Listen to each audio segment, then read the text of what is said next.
Bonjour à tous et bienvenue dans ce 24e épisode de Startling, le meilleur podcast Yoshi du game en France et le seul à vous faire découvrir Stardom et Seedling avec passion. Je suis évidemment en compagnie de Miano. Miano, comment vas-tu ? Bonjour à tous, et oui, ça va super bien, on est de retour comme Zidane en 2006, comme Sarri chez Sidling, et oui, c'est demain, donc tout va bien, et toi? Ça va très bien, écoute, quelle entrée fracassante. Oui, toujours. Ah non, franchement, ça fait plaisir d'être de retour. On vous avait un petit peu quitté pendant quelques semaines, mais la raison à cette absence est assez compréhensible. C'était en dehors de nos moyens. C'était tout simplement parce que, en fait, le Stardom World n'a absolument posté aucun show pendant l'espace de environ 2 semaines. On a eu un gros moment vide. Donc le show d'ailleurs dont on voulait parler, c'était celui du 4 juin là, avec le truc Generational Struggle, tout ça. Il a été uploadé quoi 2-3 jours avant le pay-per-view là dont on va vous parler. Donc c'était beaucoup trop court en termes de période quoi pour vous en parler. Donc on s'est dit qu'on ferait directement le pay-per-view. Donc voilà, c'est principalement dû au Stardom World, mais pour compenser tout ça, évidemment, vous avez pu le voir pour ceux qui sont abonnés au Patreon, on vous a sorti quelques réactions live, il y en a eu 2 ou 3, je sais plus exactement, mais on en a sorti quelques-unes. On a revu un petit peu le 5 Star 2020, on a refait un petit tour de ce côté-là notamment, surtout que là il y a celui de 2023 qui arrive, donc ça peut permettre voilà, de se replonger un peu dedans ou de découvrir si jamais vous ne connaissiez pas. Et ensuite, à côté, on a enfin sorti ce projet sur lequel on travaillait depuis un petit moment maintenant, depuis le week-end de Flashing Champions là, qui avait eu lieu fermé à peu près. On avait commencé à travailler avec Miano, on avait commencé à enregistrer et tout. On s'était retrouvés justement pour pouvoir enregistrer ensemble. Et ensuite du coup j'avais dû travailler sur tout le reste, sur le montage, etc.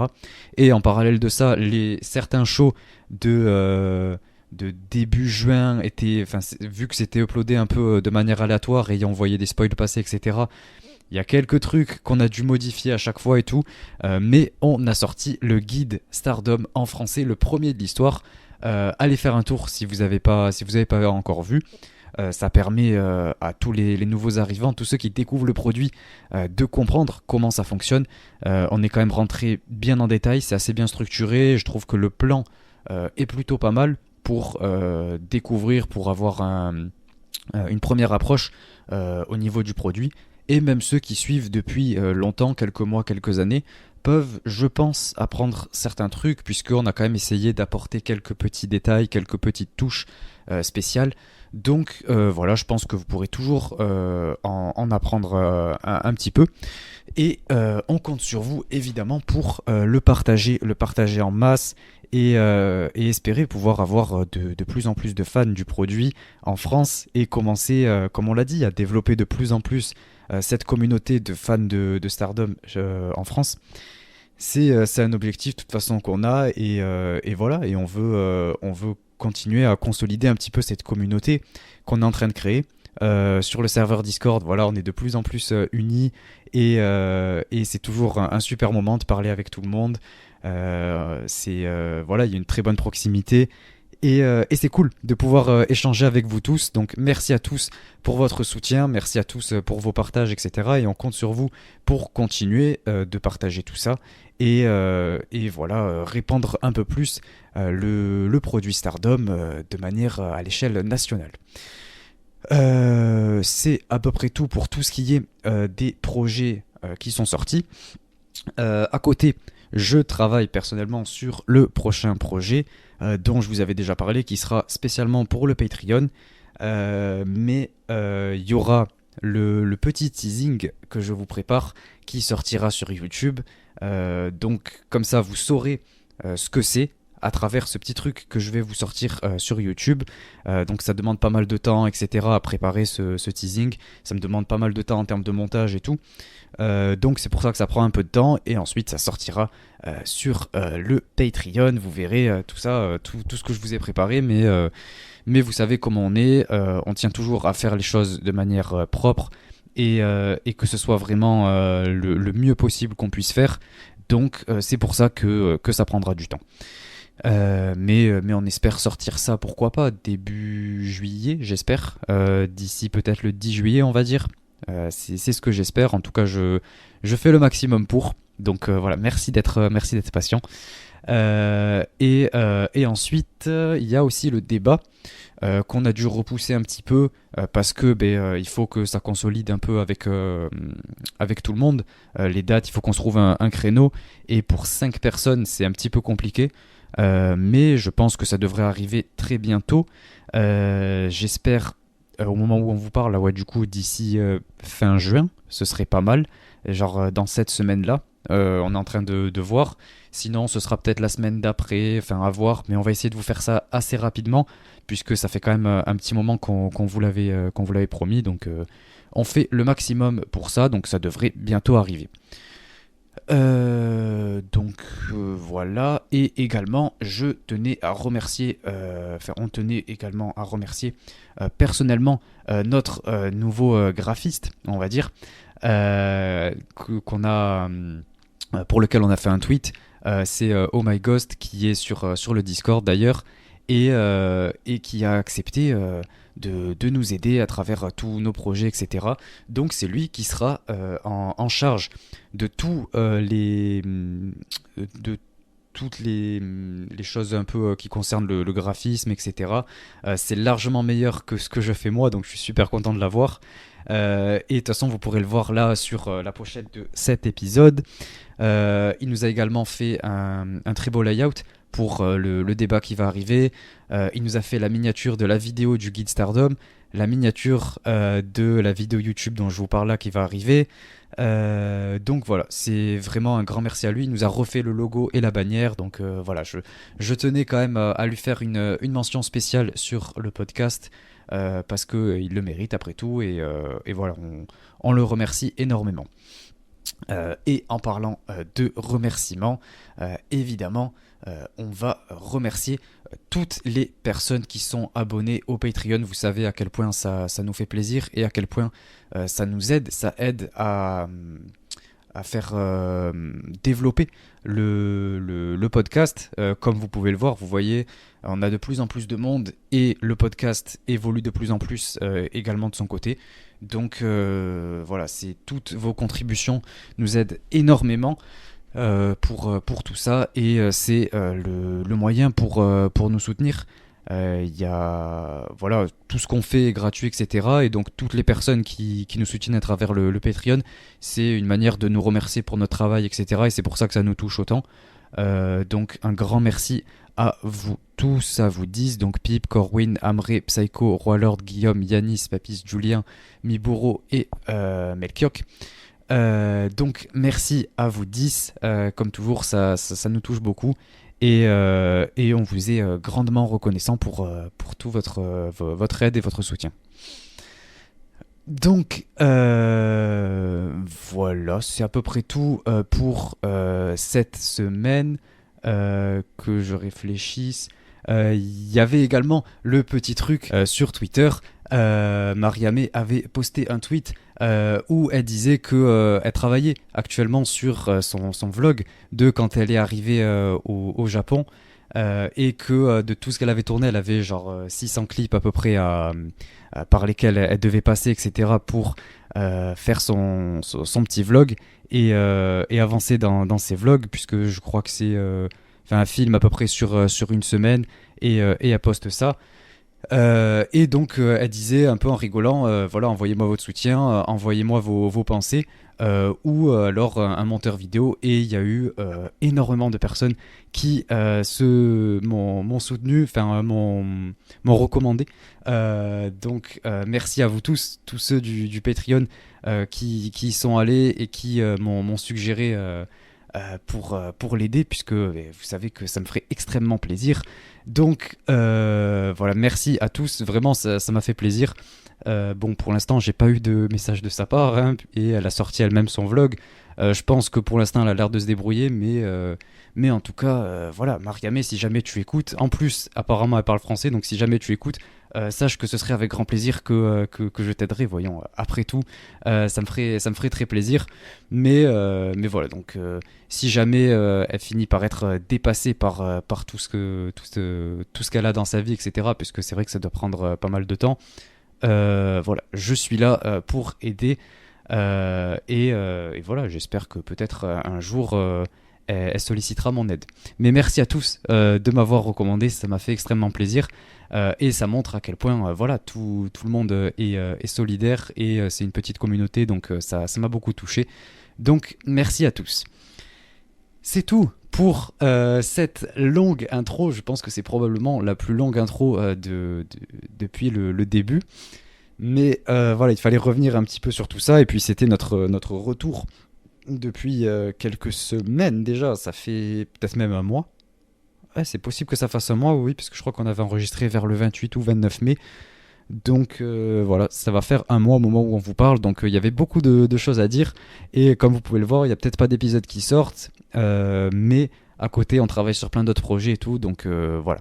Merci de rester et de continuer de nous écouter, de nous soutenir. Dans cet épisode, on va parler dans un premier temps évidemment de Stardom Sunshine. On va vous donner nos réactions, ce qu'on en a pensé, et ensuite Miyano va nous parler de Seedling, le prochain show qui a lieu demain au moment où on vous parle. Donc il va revenir un petit peu sur tout ça et on va en discuter un petit peu rapidement, tout ça. Et ensuite, comme toujours, il y aura la petite recommandation de match qu'on vous précisera. Donc voilà, c'est comme ça que cet épisode va se dérouler. Donc je propose qu'on commence sans plus tarder.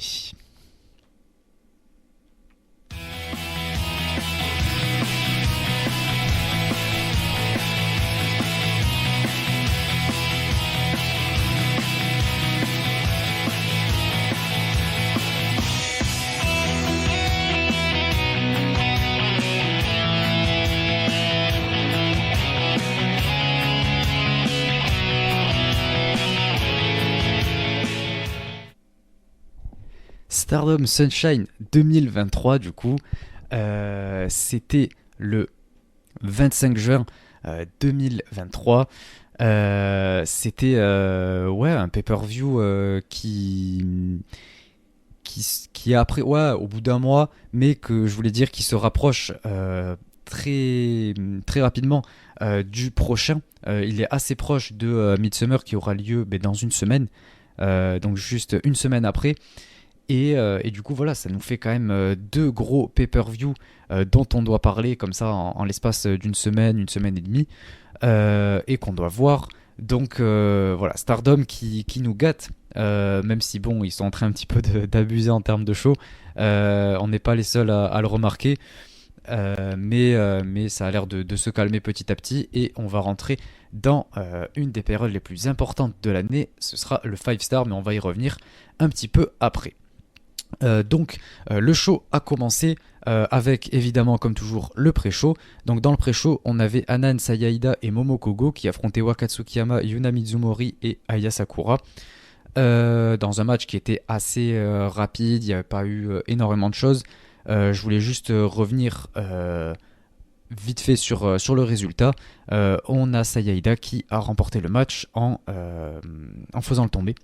Donc c'est très cool, ça lui a permis de bien briller. En plus l'équipe de Waka qui était plutôt pas mal en termes de teamwork, c'était pas horrible, enfin je veux dire on a senti un petit truc, et Sayaida j'ai trouvé qu'elle a quand même bien resplendi dans ce match, et en plus elle a la victoire à la fin, donc c'était très cool pour elle, j'étais plutôt content. Ça lui donne juste pour rire, quand Ouais. même, ça lui donne une victoire, donc tant mieux. On est là sans cesse les réclamer, donc on en a une. Bon, c'est en pré-show, mais au moins on en a enfin une, quoi. Ouais, voilà, c'est toujours ça, ils ont l'air de pas l'oublier, visiblement. Et donc, on passe au premier match de cette main card. C'était Hanako contre Nanae Takahashi, et je vais te laisser, Miano, en parler, comme toujours, évidemment. Oui, puisque c'est le match de la légende, hein, donc la légende qui ouvre le show contre Hanako dans un nouvel Passion Injection match, hein. On prend les petites jeunes, les rookies, et voilà, et on les démonte pendant une bonne dizaine de minutes, pour leur faire prendre de l'expérience. Donc voilà, c'est toujours intéressant pour les jeunes de catcher quelqu'un contre Nanaï. Après, le match en soi, c'est pas dingue dingue. Ce que je disais avec Anako, quand elle combat contre des personnes qui ont un gabarit à peu près similaire au sien, ça m'intéresse pas des masses. Je préfère quand elle est contre les petites de la division High Speed, où justement, entre le rapport poids-puissance qui est différent, ça amène quelque chose d'intéressant. Là, c'était assez neutre. Voilà, on se rentre dedans, sauf qu'au niveau de l'expérience, on sait que c'est Nanae qui va gagner. Le shoulder block, voilà, donc c'est Nanae qui a gagné. Il n'y a pas eu de surprise. Si ce n'est que Hanako a passé quand même une belle souplex sur Nanae, donc ça, c'était pas mal.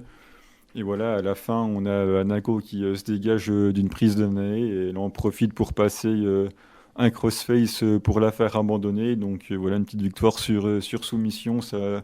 Ça change un petit peu, ça donne de l'expérience à Anako. Voilà, c'était pas dingue, mais au moins pour Anako, c'est bien, ça fait de l'expérience et ça permet d'ouvrir le show assez tranquillement, quoi. Ouais, moi je suis pas tout à fait d'accord. Enfin, j'ai trouvé justement que c'était plus intéressant le fait que là, cette fois-ci, elle soit contre quelqu'un qui est vraiment de l'expérience, même si c'est de son gabarit.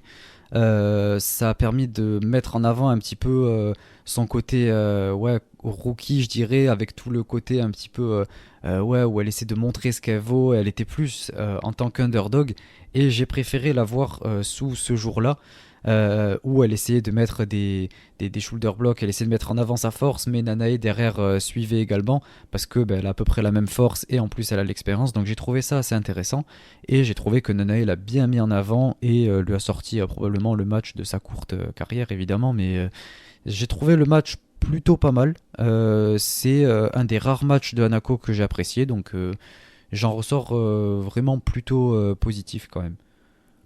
Merci la légende.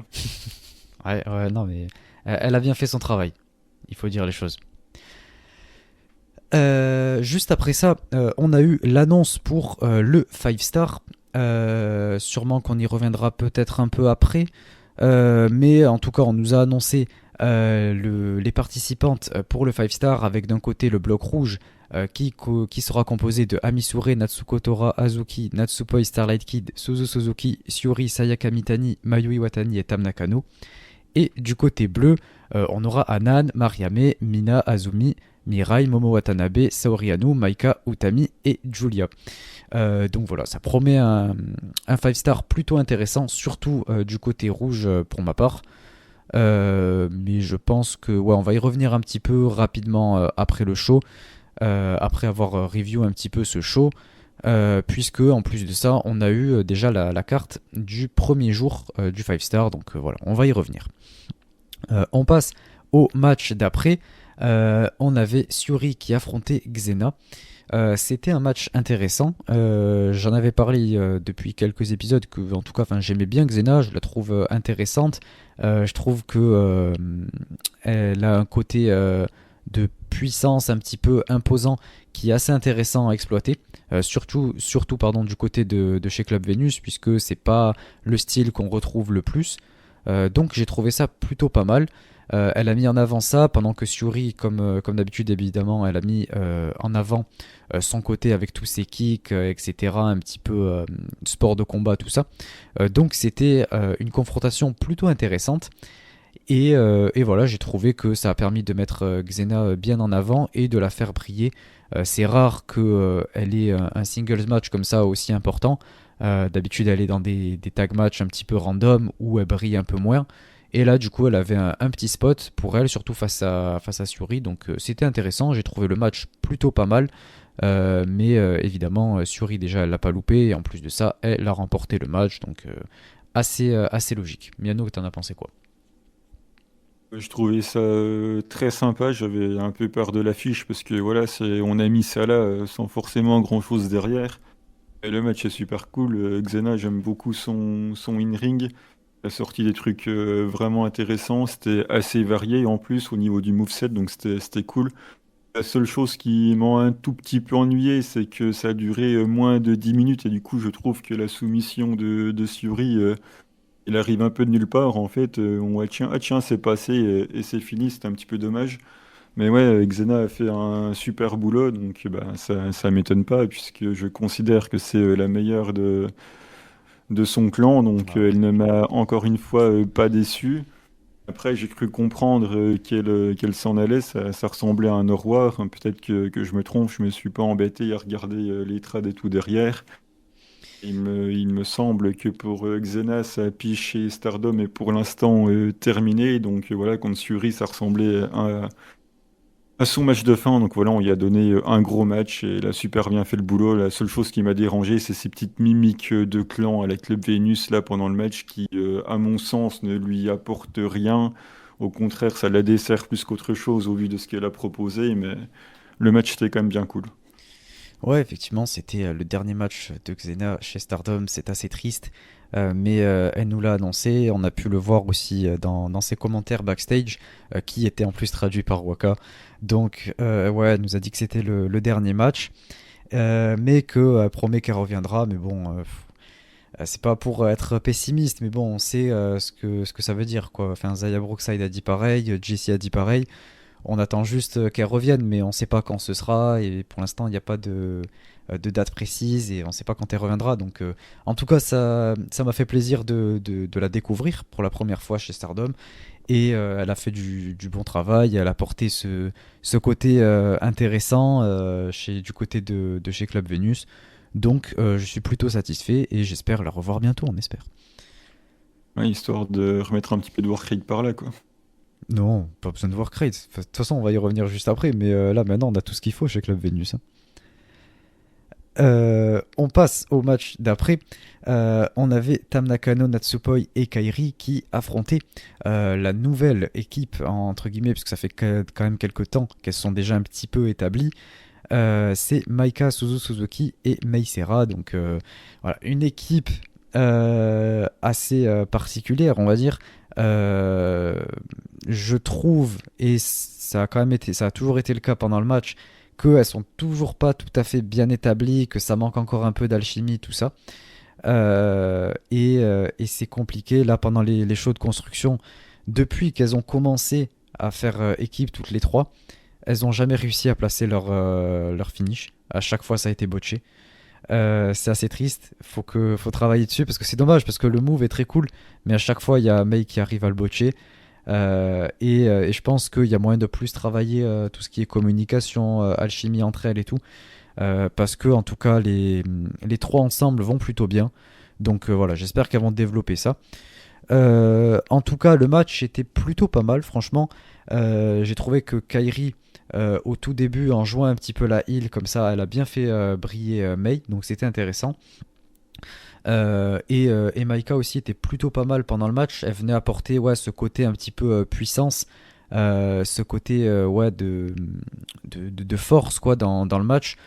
Puisque quand on voit le gabarit de toutes les autres, il n'y en a aucune qui peut rivaliser avec elle en termes de force physique. Donc ça rendait le match plutôt intéressant. Il y a eu en plus cette espèce de double Samoan Drop là qu'elle a fait. Donc voilà, ça a apporté un petit spot de puissance dans le match. C'était pas mal. Suzu évidemment qui fait toujours le taf de manière exceptionnelle, comme je le dis souvent. Et voilà, et du coup, comme je l'ai dit, le trio qui a encore un petit peu de mal. Et il va falloir, je pense, travailler un peu dessus. Natsupoi de son côté aussi, elle a bien brillé, j'ai trouvé. Surtout sur la fin. Et à la fin, du coup, elle arrive à aller chercher le pin sur Meisera. Donc, pourquoi pas. La décision est un petit peu compliquée à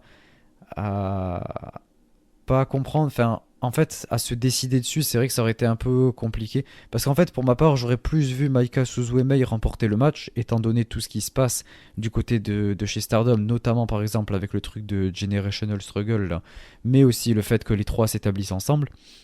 Mais de notre côté, c'est vrai que c'est compliqué euh, de, euh, de faire le pin sur Kairi, qui est pas souvent là et qui est quand même un gros nom chez Stardom, qui doit quand même être protégé. Natsupoi qui prend toujours les pins et Tam qui est championne. Donc ouais, c'est un peu compliqué. Mais bon, je pense qu'elles vont sûrement s'en tirer de cette défaite et rebondir de ça. Mais en tout cas, dans l'ensemble, pardon, le match était plutôt correct. Ouais, le match était cool. Après, ouais, enfin, c'était assez logique cette victoire. On pouvait pas faire perdre Kerry qui venait de perdre les artistes la dernière fois qu'elle a catché. Il y a Atam qui est double championne, donc à part si on voulait filer un quatrième title shot à la Red Belt à Maika, ça me paraissait compliqué de la faire paumer. T'as Natsupoi qui pouvait pas perdre avec son match qui se prépare contre Saori Anou, donc c'était assez logique. En plus, on a cette pauvre Mei Yoshizuki qui du coup était la personne parfaite pour prendre le tombé, qui d'ailleurs est celle qui m'a fait la meilleure impression dans ce match. J'ai été non pas impressionné parce que j'ai l'habitude de la voir produire ce genre de prestations, mais elle m'a vraiment régalé. Enfin, elle est en high speed, elle est vraiment géniale, elle est blindée de talent. Donc voilà, c'est vraiment une catcheuse que j'aime beaucoup. J'aime beaucoup son style, la manière dont elle catch et dont elle vend. Je trouve ça extrêmement pertinent. Contrairement à ce que Maika vient faire avec les deux, là, je sais pas qu'est-ce qui se passe avec des DM. Julia, de ce qu'on voit sur les gros shows, ça a pas l'air de l'inquiéter plus que ça de l'avoir catché avec les deux autres. Donc, ouais, je sais pas trop ce qu'elle vient faire là. Et après, il y a Suzu, le jeune prodige, hein, Suzu, et je commence déjà à être agacé par Ouais. la manière dont Suzu nous est présenté.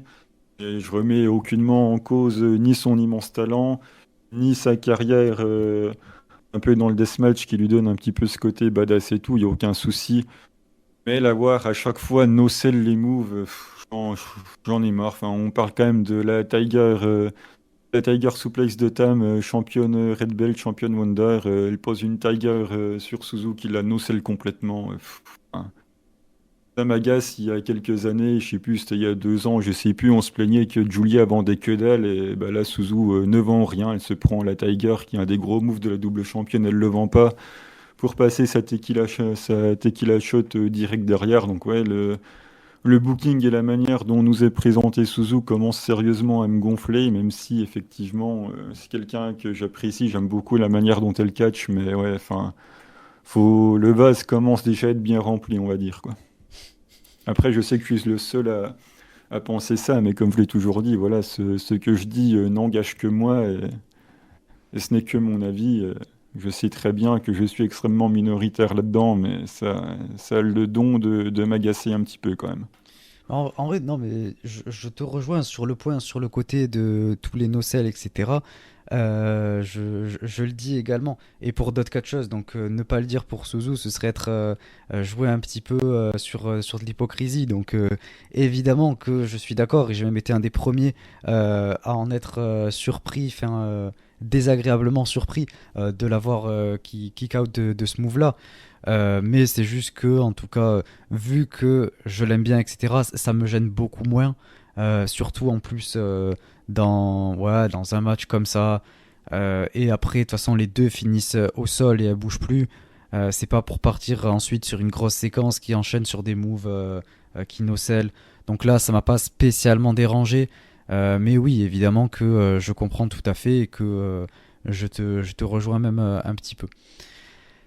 Après, voilà, je sais que, on va dire que toi, c'est dans son comportement, c'est sa vision des choses, d'encaisser la douleur et tout, oui, je comprends. Mais bon, elle vient quand même d'arriver dans Stardom, et voilà, tu viens d'arriver, tu t'assois, tu prends un café, tu dis bonjour, et tu commences pas à nocelle la double championne de la fédération, quoi. Ah, mais ça, c'est Rossi qui décide, hein. Lui, crois-moi que pour Suzu, il y a un avenir brillant, bien plus brillant que celui de Momo. Je suis désolé, mais. Ah, Ibaté, tu veux rajouter Asuki dedans, je suis désolé, hein, mais Ouais, bah oui, évidemment, on même va combat. continuer à pleurer ensemble, hein, t'inquiète pas. Ah, jusqu'à ce qu'Azuki remporte le 5 star. Mais on en reparlera. Ouais, on va en reparler, ne t'en fais pas. On passe au match suivant, probablement le meilleur match de toute la soirée. Ça y est. C'était le match pour les titres Goddess. On avait Mirai et Amisure qui défendaient contre Mina Shirakawa et Mariame. Rose Gold, leur nom absolument exceptionnel, qui leur correspond très bien. Voilà, en plus avec leur. Pourtant, je vois pas, j'ai pas vu où t'as mis Ayashishita dedans, pourtant. Ouais, mais je pense que c'est plutôt les couleurs. Rose, le gear de Mina, Gold, le gear de Mariamé. Il Euh, était pas rose. mais Mina, elle est en rose un peu. Enfin, Mais c'est ce Marie, elle qu'il est a. en rose aussi. Bah, non, elle a du doré sur son gear. Faut dire que je regarde un peu moins attentivement que toi, ça doit être pour ça. Non, non, mais évidemment, Mariamé est une catcheuse que j'aime bien. Donc, évidemment, de toute façon, vous savez à quel point j'aime le clan de Club Vénus, donc je me dois de connaître les membres et de connaître leur costume. Donc, c'est assez logique. Mais oui, du coup, Rose Gold, quel nom. En plus de ça, elles sont déjà très bien établies. On sent qu'il y a de l'amitié. On sent que c'est bien installé et qu'elles ont travaillé leur teamwork, tout ça, puisqu'elles ont même déjà leur petit check et elles ont même une petite pause, donc c'est plutôt cool. En plus, leur teamwork à deux, là où elles se mettent, ouais, elles mettent le bras de leur adversaire un peu autour de leur cou et ensuite elles font basculer en arrière. Magnifique, quel move! C'est simple mais efficace et ça apporte un petit peu un truc, ça attire le regard donc c'est génial. Et on sent que il y a déjà du travail à deux. Donc c'est super. En plus, elles ont brillé tout le long du match. Enfin, je veux dire, on a vu qu'elles. Puisque du côté de Mirai et Amisure, c'était totalement le vide. Mirai n'était absolument pas présent pendant tout le match. On ne l'a quasiment pas vu. Je sais pas ce qu'elle allait faire, mais je pense qu'elle est en train de réfléchir plutôt à son match contre Tam la semaine prochaine. Et c'est pour ça qu'en fait, elle en avait pas grand chose à faire. Surtout vu la décision après, mais je vais y revenir. Ami qui du coup a plutôt pas mal encaissé les coups, même si elle a failli tuer Mina. Ça je retiens et j'ai eu très très peur. J'étais extrêmement inquiet quand j'ai vu comment ça allait partir, comment elle n'était pas sûre d'elle et comment ça a fini. Elle l'a prise en military press depuis l'apron et elle a tenté de la jeter à l'extérieur. Sauf que c'était tellement approximatif que Mina est plutôt mal retombée. C'était très mal parti. Heureusement, ça a bien terminé. Mais voilà, ne tente plus ce spot-là, Misore, et encore plus quand c'est avec Mina. Et ensuite, j'ai noté également, ouais, c'était pas que dans ce match, mais on a pu noter quand même que Stardom a l'air d'avoir investi dans des nouvelles caméras. Enfin, on voit les plans qui sont différents, on voit des trucs par au-dessus maintenant. Du haut de la stage, ça prend des très beaux plans et tout, donc c'est plutôt cool. Ça apporte un peu plus de moyens, visiblement. Et ce serait bien que ce type de caméra ils puissent les garder aussi pour les shows de construction et pas avoir que une ou deux caméras pendant les shows de construction. C'est pour ça d'ailleurs que j'apprécie autant les pay-per-view parce que c'est toujours en termes de production c'est toujours aussi bien. Donc voilà, j'espère qu'ils vont investir un peu plus dans la production aussi des shows de construction. Déjà qu'on attend un petit moment pour les avoir, si en plus c'est pour avoir une qualité comme ça avec l'argent qu'ils ont, c'est un petit peu compliqué. Mais bref, cette parenthèse fermée, on a Mariamé qui tape une German assez risquée sur Mirai, qui atterrit dans les cordes. En fait, elle la prend, mais elle n'est pas au centre du ring, quoi. Donc elle est quand même assez proche des cordes. Et j'ai eu un petit peu peur pour Mirai, parce que je me suis dit que ouais, ça pouvait mal finir. Elle pouvait à tout moment tomber un peu à l'extérieur et se faire très mal. Mais au final, non, ça va. Donc voilà, c'est passé assez juste. Et à ce moment-là, il y a du coup Mariamé et Mirai qui finissent à l'extérieur, roulent un petit peu à l'extérieur sous les cordes. Et qu'est-ce qu'il se passe? Mina passe son magnifique, absolument sublime Glamorous Driver. Ça passe, elle remporte les titres. Magnifique. Quel moment marquant, évidemment. Mina qui perd son titre Wonder, mais qui derrière va aller chercher les titres Goddess avec sa nouvelle meilleure amie. Quelle belle histoire, quelle belle écriture. C'est incroyable. Et je tenais quand même à rajouter cette petite mention honorable et quand même à tirer mon chapeau à Mariamé pour ces mois qu'elle a passé déjà chez Stardom, à quel point elle progresse assez rapidement et comment elle arrive à bien s'établir. Elle disait dans son vlog par exemple que c'était un de ses rêves d'arriver chez Stardom. et que là elle allait les réaliser, etc. Et on le voyait dans son vlog à quel point elle était émue et ça l'a touchée, et on comprenait vraiment que c'était un rêve qui devenait réalité pour elle. Donc je suis vraiment très content pour elle. Au-delà même de la catcheuse, je suis content pour la personne, quoi. Donc voilà. Un grand bravo à elle, et je pense que je trouve même qu'elle le mérite. Et en plus, aux côtés de Mina, on ne peut pas rêver mieux. Je pense que c'est la meilleure victoire de toute sa carrière. Ouais, ouais, c'est les rêves d'aller chez Stardom. Bizarrement, avant le rachat par Bushiroad, c'était pas le rêve de grand monde, hein. Donc, plutôt le rêve des opportunités que le rêve de catcher pour l'homme au chapeau, hein. Après, le match en lui-même, déjà, je vais essayer de commencer ma première phrase sans rigoler, puisque ça a quand même commencé par 30 secondes de chain avec Mina. Donc, Mais Mina, elle donc est très voilà, douée en chaîne. déjà bon, avec Mirai en plus, donc voilà, hein, c'était pas Brian et Zach Saver, quoi. Donc bon, on a fait ce qu'on a pu. Heureusement, ça a duré que 30 secondes. Et après, ouais, je me suis dit, tiens, moi qui passe mon temps à dire Amy Sorail est transparente, je vais m'amuser à marquer à chaque fois qu'elle fait un truc sur le papier. Effectivement, ça commençait pas si bien que ça. Body Slam, Boston Crab, elle botche son lancer de Mina à l'extérieur, là. Et je me dis, ouais, bon, en fait, c'est comme d'habitude. Et à la fin, il sort quand même un Torturac qui est pas mal. Il a la Blue Thunderbomb qui est pas dégueu non plus. Donc finalement, il a fait une assez bonne prestation. Mais le problème que j'ai, c'est toujours ce manque d'investissement, quoi. J'ai l'impression que, elle ressemble, j'ai l'impression, de plus en plus à Anan, tu vois. Et c'est pas une critique parce que j'aime beaucoup Anan. Mais j'ai l'impression que t'aurais mis Anan à la place, elle aurait fait tout aussi bien, si ce n'est que Anan, elle a au moins l'avantage d'avoir, je sais pas, ce sourire, cette manière d'essayer d'embarquer les gens avec elle, que malheureusement, je trouve que Amy Sourail n'a pas, elle n'arrive pas, enfin, du moins, je trouve, à aller chercher le public, à essayer qu'on soit investi derrière elle. Il n'y a pas de jeu de regard avec le public, ni même avec Mirai. Elle fait son truc, mais voilà, elle n'arrive pas à m'embarquer. Mirai, bah, c'est pareil, les deux ensemble, malheureusement, j'arrive pas à être embarqué dedans.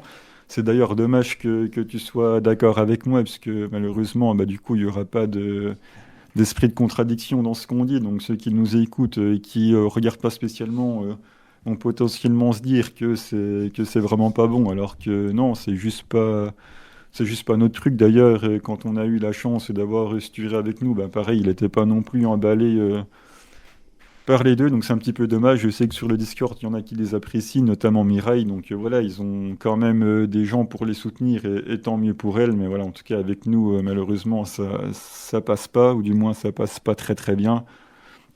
Et pour en revenir au match, je vais quand même mettre un tout petit peu de sel sur Mina, mais j'ai quand même trouvé que ses derniers moves dans la dernière minute, c'était quand même très approximatif. C'était pas botché, j'irai pas jusque-là, mais c'était quand même très approximatif. Après, voilà, je trouve que c'est normal de lui avoir donné les titres tag. Il fallait absolument réconsolider Club Venus. Il fallait absolument qu'elle prenne un titre, n'importe lequel. Je serais peut-être plus parti sur les artistes pour donner un petit peu plus d'élan au clan, pour donner de l'élan à une personne de plus. Mais elle avait absolument besoin de quelque chose.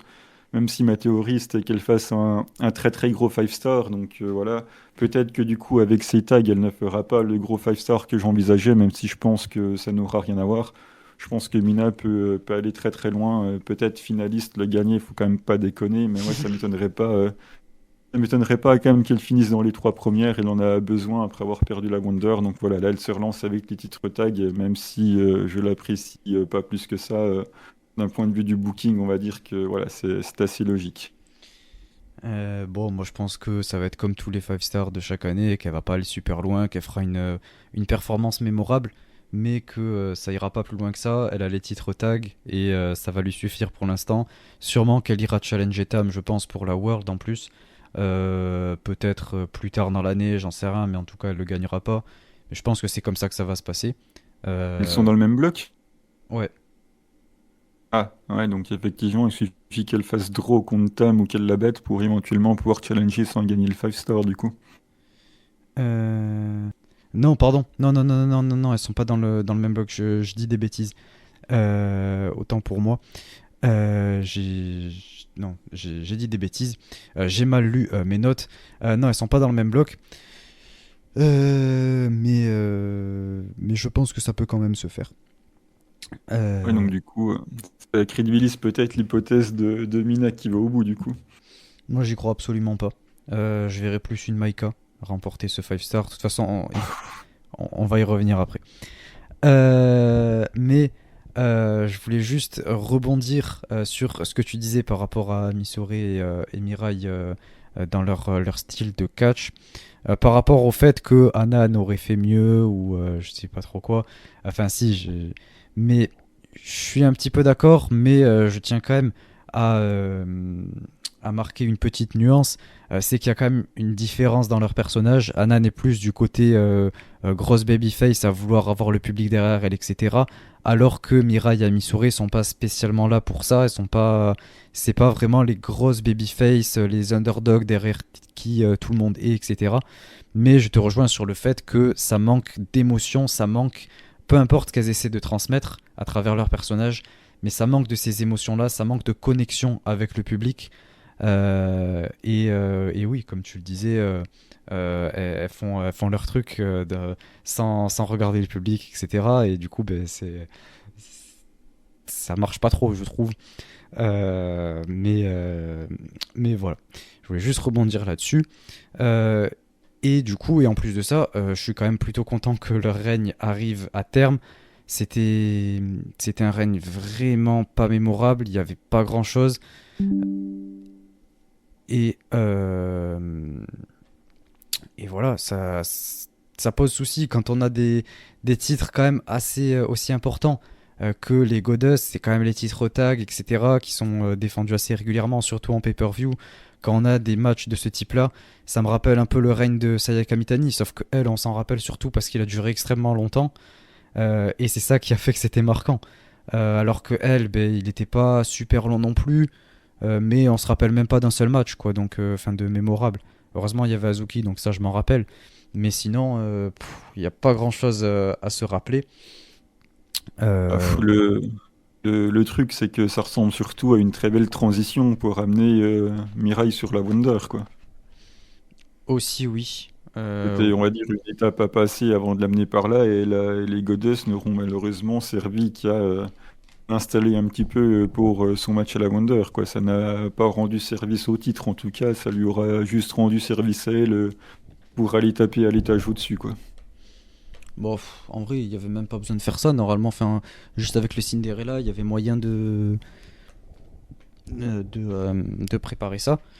Et en plus de ça, on a le côté, le truc là, dont j'ai parlé déjà plusieurs fois depuis le début de l'épisode, là, le Generational Struggle, où il y a Mirai qui a rejoint. Euh, elle va se retrouver face à Tam dans un match Six Woman Tag.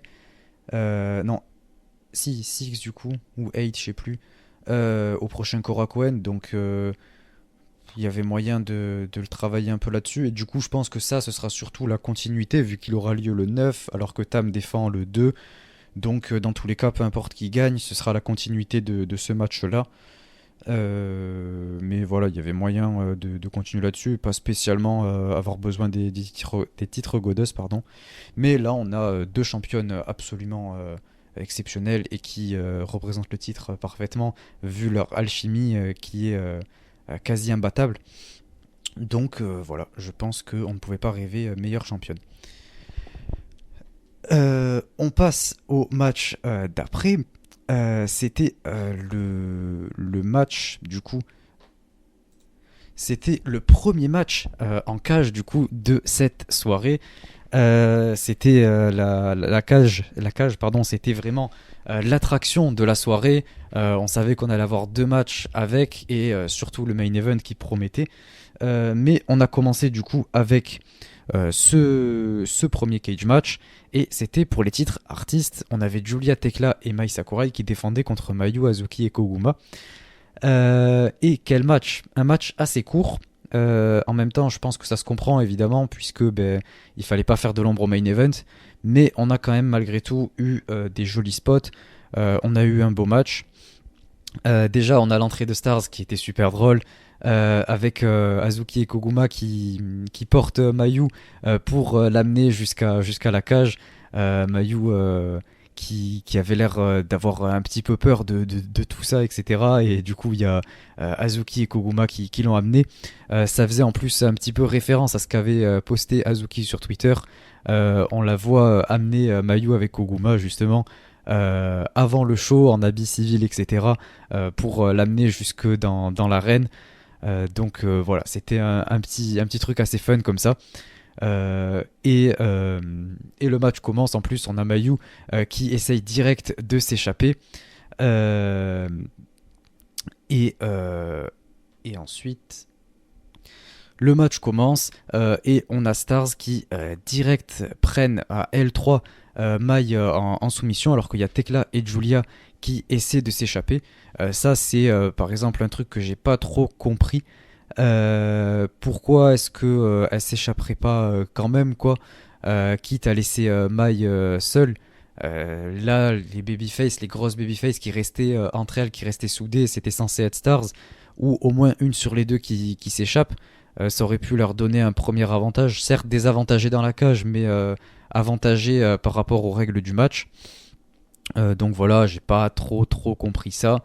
Et ensuite, Stars a été hyper over pendant le match, notamment là quand elles font le kick que fait Azuki, qu'elles l'ont fait toutes les trois. Et au bout de 5 minutes, on a Tekla qui parvient à s'échapper. Ça faisait à peu près 5 minutes de match, c'était pas exactement 5 minutes, mais on était autour des 5 minutes. Tekla qui a pas fait grand chose, j'ai trouvé, mais qui est quand même parti, voilà, assez rapidement au bout de 5 minutes. Ok. Et ensuite, c'est là que en fait, on a eu Azuki qui nous a lâché le spot du match. En fait, elle est venue, Azuki, dans ce match, elle est venue. Elle a lâché une masterclass, un spot mémorable dont on se rappellera pendant tout le show. Et elle est partie. Voilà. Elle a fait sa senton du haut de la cage et elle s'en est allée. C'était, voilà, comme j'ai dit, le spot du match. Elle vient, elle a fait son spot qui était masterclass et elle est partie. En fait, ça montre à quel point elle est exceptionnelle. Elle n'a pas le temps pour ça. Elle vient, elle fait son spot et elle part. Elle a pas le temps pour ces bêtises-là. Pour rester 30 minutes dans la cage à s'échanger des elbows, non. Pas le temps de discuter de tout ça. Une senton du haut de la cage et ensuite elle s'en va. Donc voilà, c'était giga stylé. Julia ensuite elle essaie de s'enfuir, mais Azuki depuis l'extérieur elle lui éclate un ballon au visage pour l'en empêcher, donc c'était assez drôle. Du coup Julia elle retourne dans la cage, elle n'arrive pas à s'échapper. Euh, et ensuite Julia elle va pour affronter Mayu et Koguma elle seule contre les deux, du coup, pour permettre à Mai de s'échapper. Voilà, ça fait un 2 contre 1, Mayu et Koguma contre Julia. Koguma, elle, de son côté, elle s'échappe en sortant un énorme crossbody à l'extérieur depuis le haut de la cage. Elle l'avait fait l'année dernière. Et là, elle le refait. Donc voilà, c'est un spot qu'elle refait. Mais c'est quand même hyper spectaculaire et hyper cool à voir. Donc voilà, en plus de ça, ça lui permet de s'échapper. Donc ça nous donne pour la fin Julia contre Mayu. C'était assez attendu. Julia, elle prend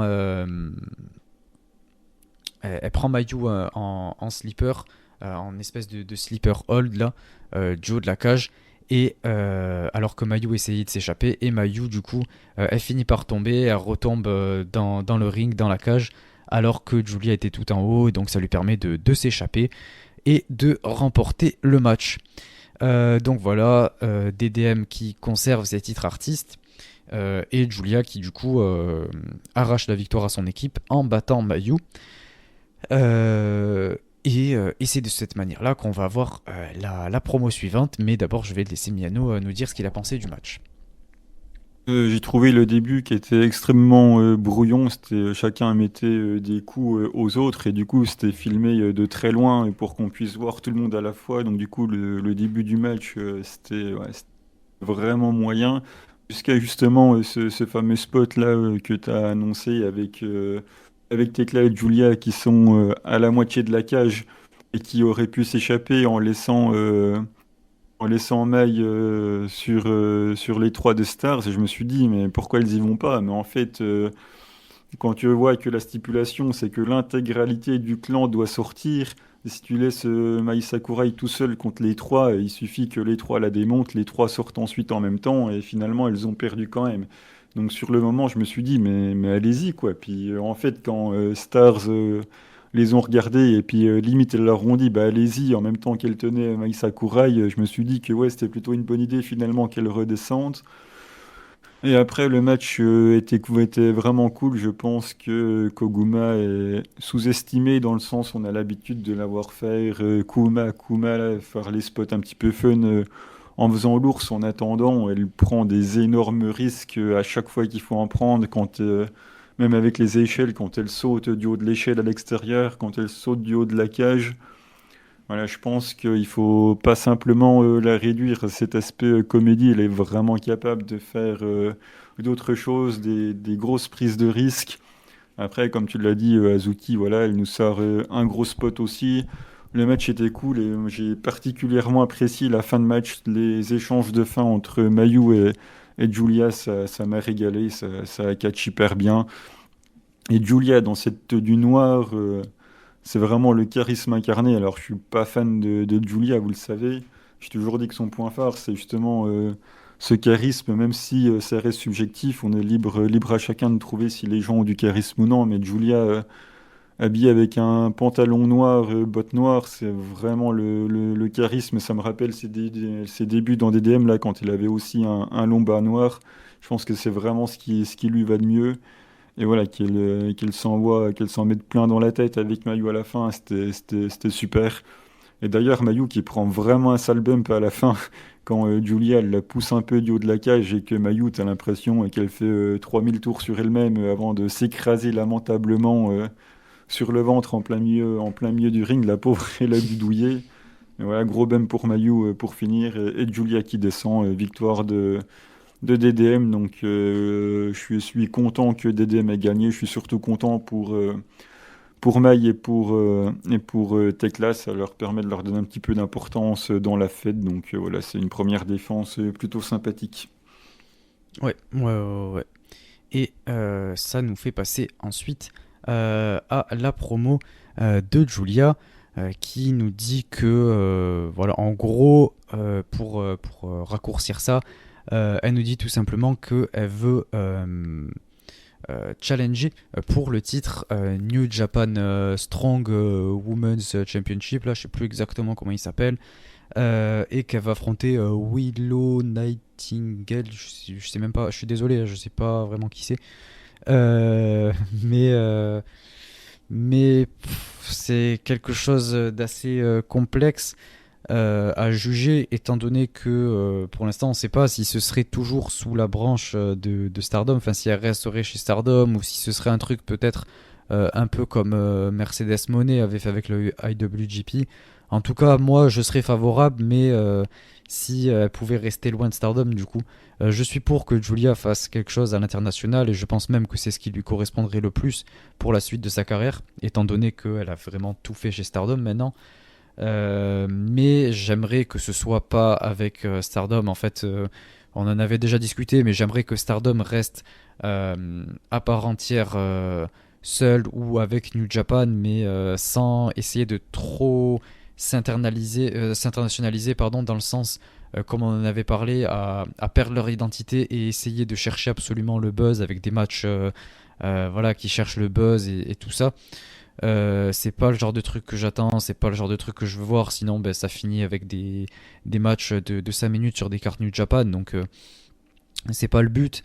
Même si ça peut attirer de nouvelles personnes, c'est intéressant, c'est sûr, mais c'est pas ça que je veux en tout cas personnellement.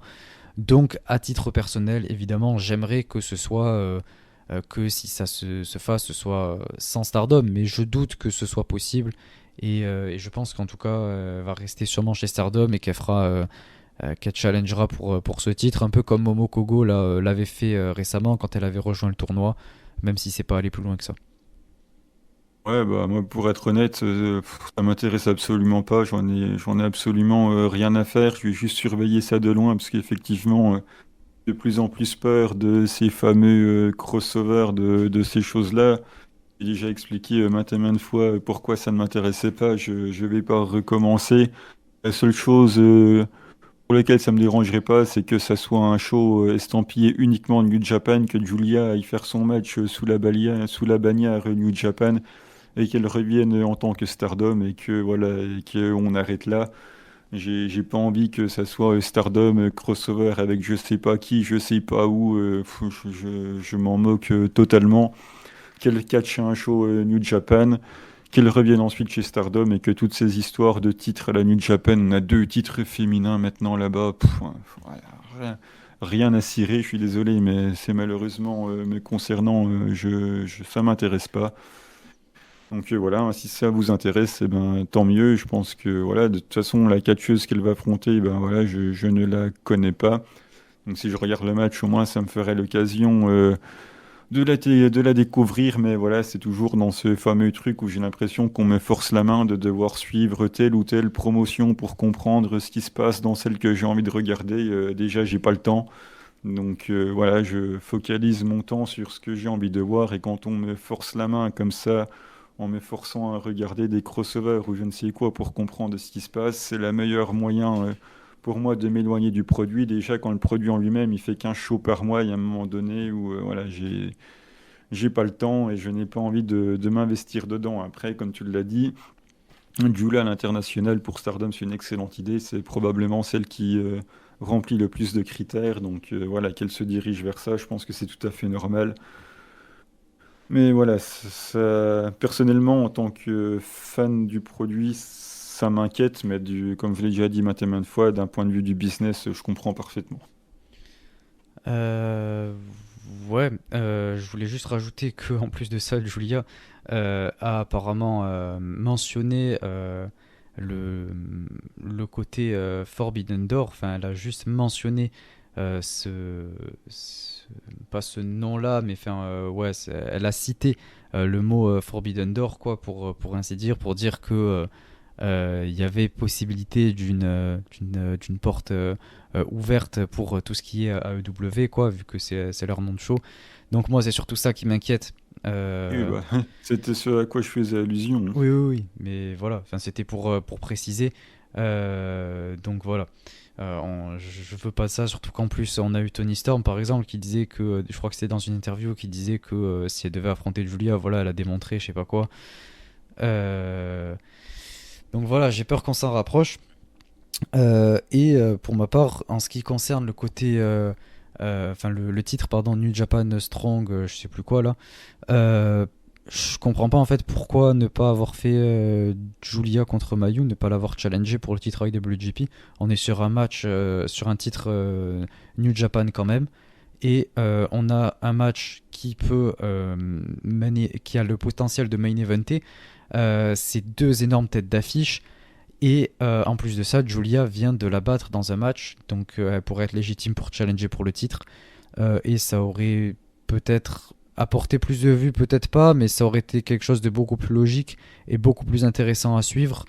Là, ça va sûrement rapporter plus de buzz, vu que ce serait un match ouais, avec une catcheuse qui est un peu plus internationale, on va dire, vu que c'est pas spécialement au Japon.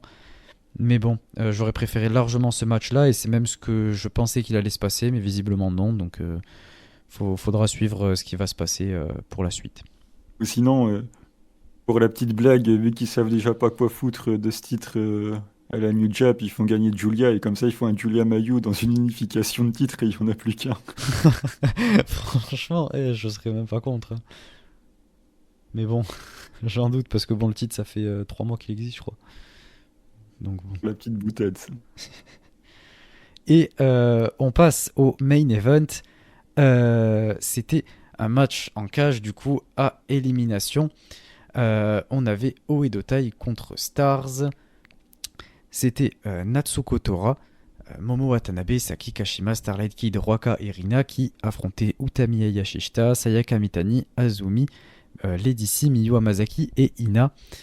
Dans ce qui était un match, je tiens à le souligner, extrêmement bon. J'ai été agréablement surpris de ce qu'on a eu. Je m'attendais vraiment à quelque chose de décevant. overbooké avec plein de choses qui se passent, qui sont pas spécialement cohérentes, avec beaucoup de spots ou de trucs no-sell, etc. Et au final, c'était un truc qui, j'ai trouvé, était extrêmement bien écrit, qui faisait sens. C'était pas du tout ce à quoi je m'attendais en termes de décision, mais au final, qui me va très bien, même si je vais y revenir de toute façon, même si les catcheuses qui sont en rapport avec cette décision ne m'intéressent pas. Je suis absolument pas contre et je trouve que c'était même une très bonne idée et très bien pensé. Donc voilà, je vais y revenir. Donc déjà dans un premier temps, au niveau du début du match, on a eu ce côté, cette confrontation Ina contre Rina, donc c'était pas mal. Les deux sœurs qui s'affrontent l'une face à l'autre et ensuite chacune qui arrive à s'échapper. On a une autre confrontation intéressante, c'est Starlight Kid contre Azumi.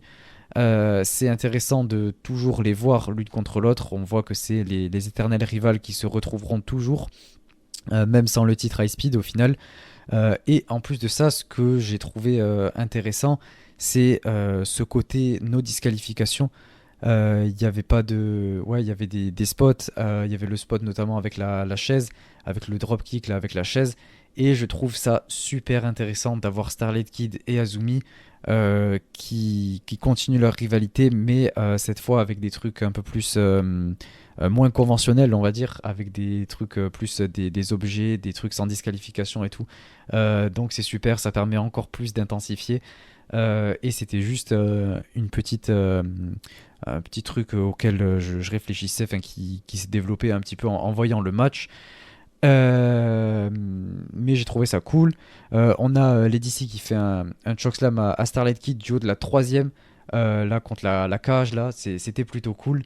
J'ai trouvé que ça permettait de donner un petit spot à Lady C. Et derrière, juste après, Azumi qui fait un double foot stomp sur Starlight Kid du haut de la cage. Donc voilà, Starlight Kid qui a enchaîné les bumps, elle a pris des sales bumps. Mais évidemment c'est pour l'amour de ce business, donc c'est magnifique. Et Azumi qui en a profité pour s'échapper. Miwa Masaki derrière a suivi, s'est échappé également. On a eu aussi Momo Watanabe qui est parti du match quoi. Et ensuite on a Starlight Kid qui nous lâche un des gros spots du match. C'est compliqué d'être le spot du match vu comment la fin s'est déroulée, mais en tout cas c'était un des plus beaux spot du match, j'ai trouvé.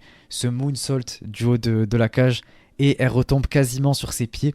C'est ça qui est fou, c'est parce que Lady C et je sais plus qui était l'autre qui devait la rattraper était un petit peu loin ou un petit peu trop proche, je me souviens plus exactement, mais ça fait que du coup c'est pas tombé exactement comme elle aurait dû retomber, donc elle a trouvé un moyen de retomber presque sur ses pieds limite, et après elle a été rattrapée parce que évidemment avec toute la vitesse et l'équilibre, ben voilà, elle aurait jamais pu retomber comme ça sur ses pieds, mais en tout cas elle est quasiment retombée sur ses pieds, donc c'était incroyable. Et en plus le moonsault était d'une beauté, oh là là là là là, Ça magnifique. va, ça va, c'est pas Yoshirai non plus, hein. Ouais, franchement c'était même mieux, hein. Oui. Et c'est grâce à ce spot-là qu'elle s'échappe. Donc voilà, Starlight Kid qui, pareil, a fait une Azuki, sauf qu'elle est restée plus longtemps dans le match. Mais merci pour ce spot magnifique. Natsuko derrière qui tente une cannonball là, contre l'échelle, mais c'est esquivé, du coup elle se prend l'échelle en plein dans le dos. J'ai trouvé ça plutôt cool. On a du teamwork du côté de Aphrodite là, avec Utami et Sayaka Mitani. C'est intéressant étant donné qu'on sait la discorde qu'il y a entre les deux depuis ces dernières semaines, ces derniers mois. On sait que les deux elles s'embrouillent un petit peu, elles sont pas d'accord. Et il s'est passé beaucoup de choses dans les shows de construction. Et là, du coup, on nous met ça un peu en avant en les faisant avoir des moves un peu en teamwork et tout. Donc, c'est super cool. C'est très bien pensé. Et ensuite, Utami, qu'est-ce qu'elle fait? Elle prend Lady C debout sur ses épaules pour l'aider à s'échapper. J'ai trouvé ça génial. Euh, je reviendrai un peu après sur toute l'écriture du match, mais j'ai trouvé ça vachement intéressant. Donc, j'ai beaucoup aimé, évidemment. Lady C qui, du coup, s'échappe. Et ensuite, Utami, elle cherche à frapper Natsuko avec la boîte évidemment. Elle utilise la boîte de Ruaka. Donc elle cherche à la frapper avec, mais Natsuko elle esquive et du coup ça fait qu'elle frappe Sayaka Mitani. Donc encore une fois on en revient avec ces discords là, donc c'était intéressant.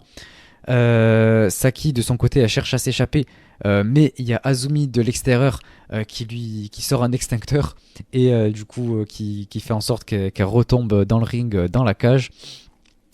Et ensuite, il y a Utami qui porte son gros move là sur Saki du haut de la troisième. Donc voilà, très cool, très intéressant. Roaka de son côté s'échappe. Et on a un nouveau teamwork avec Saya et Utami sur Natsuko.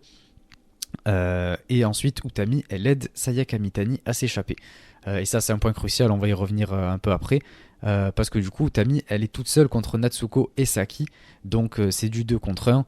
Et il y a un moment où il y a Utami et Natsuko qui se retrouvent toutes les deux en haut de la cage parce que Saki Kashima, après le move qu'elle a pris, tout ce qu'elle a pris, etc., elle est restée allongée dans un coin du ring pendant un bon 5-7 minutes, je dirais, un truc comme ça. Donc on l'a pas beaucoup vu sur la fin du match. Et les deux, du coup, je disais, étaient en haut de la cage. Et Starlight Kid elle passe à Natsuko la pipe que Natsuko a souvent, son espèce de barre de fer là, et Natsuko frappe Utami avec, elle lui met un gros coup en plein dans le visage. C'était assez violent d'ailleurs. Et ensuite, Saki elle positionne Utami pour que Natsuko elle puisse lui porter son magnifique splash du haut de la cage. Et du coup, Natsuko ensuite s'échappe. Donc on en termine avec Utami contre Saki, l'une contre l'autre. On a Utami qui est couverte de sang du coup à cause du coup de Natsuko. Et ça la rend super badass, c'est très cool à voir. Du coup, à partir de là, il y a Utami qui essaie de s'échapper. Et au moment où elle essaie de s'échapper, on a Momo qui monte de l'extérieur et qui essaie de lui mettre un coup de batte. Mais il y a Sayaka Mitani qui la rejoint. Elle rejoint Momo, donc elles sont l'une à côté de l'autre en haut de la cage de l'extérieur, alors que Utami essaie de monter pour sortir de la cage. Donc elle est à l'intérieur de la cage, elle. Qu'est-ce qu'a fait Momo? Elle tend la batte à Sayaka Mitani pour lui dire vas-y, frappe Utami. Et comme ça leur donnerait la victoire en plus, puisque elle serait, je pense, tellement amochée que Saki pourrait sortir. Donc elle tend la batte à Saya, et Saya du coup a la batte entre les mains, et elle doit faire un choix. On la voit seule du coup au milieu à devoir choisir entre Utami et Momo. Et du coup elle fait son choix, et elle finit par frapper Momo avec la batte. Pour aider Utami à s'échapper. Il y a Saya qui lui tend la main à Utami et elle l'aide à s'échapper. Et les deux sortent ensemble du coup. Donc c'est absolument magnifique. Queen's Quest remporte le match de cette manière-là et Saki perd, elle finit seule au fond de cette cage. Et j'ai trouvé ça extrêmement bien écrit. En fait, on a toute l'écriture de ce match autour du coup de tout ce qui s'était passé ces dernières semaines, ces derniers mois avec Utami, son leadership et Queen's Quest. Elle était de plus en plus loin des membres de Queen's Quest. Elle mettait beaucoup de distance et elles n'arrivaient pas à se comprendre, à communiquer, etc. Et tout ça, on a réussi à nous le retranscrire super bien à travers ce match, et à travers notamment le fait que Utami aide chaque personne à s'échapper. Elle se sacrifie elle-même pour pouvoir aider les autres à sortir, comme elle a pu le faire par exemple avec Lady C ou avec Sayaka Mitani. Et ça a mis en avant son leadership et sa légitimité du coup à diriger Queen's Quest. Donc j'ai trouvé ça vachement intéressant. Et en plus de ça, à côté, on a toute l'histoire personnelle entre Utami et Sayaka Mitani, puisqu'on sait que ça fait longtemps qu'elles sont en équipe, qu'elles se connaissent très bien, etc. Et la discorde même était précisément entre les deux. Donc j'ai trouvé ça vachement intéressant, comment tout ça a été raconté à travers tous les spots que je vous ai décrits. Et voilà, c'était un match absolument super. Ça a même encore plus permis de créer une rivalité et d'accentuer cette rivalité qui existait un petit peu déjà entre Natsuko et Utami. Donc voilà, un match très très bien écrit. C'est rare que je dise ça, surtout d'un main event du côté de chez Stardom, mais c'était un match vraiment bien écrit qui m'a beaucoup marqué. Pourtant, j'aime pas beaucoup Utami ni Sayaka Mitani. Et Saki Kashima non plus. Et pourtant, j'ai trouvé que tout ça était super bien fait. Les émotions ont été très bien amenées. Et c'était un match vraiment exceptionnel. J'ai terminé ma longue review. Miano, qu'en as-tu pensé? C'était vraiment très très bien. Je pense que c'est mon match préféré d'Utami à la Stardom. Puisque même si je me souviens dans les premiers épisodes, il y avait Syuri contre Utami pour la Red Belt et j'avais mis 4,5 en disant 4,5 mais je m'en fous. Alors que là je suis pas à 4,5 sauf que enfin on a quelque chose d'intéressant, on a enfin quelque chose qui donne de l'importance à Utami qui sort pas de nulle part.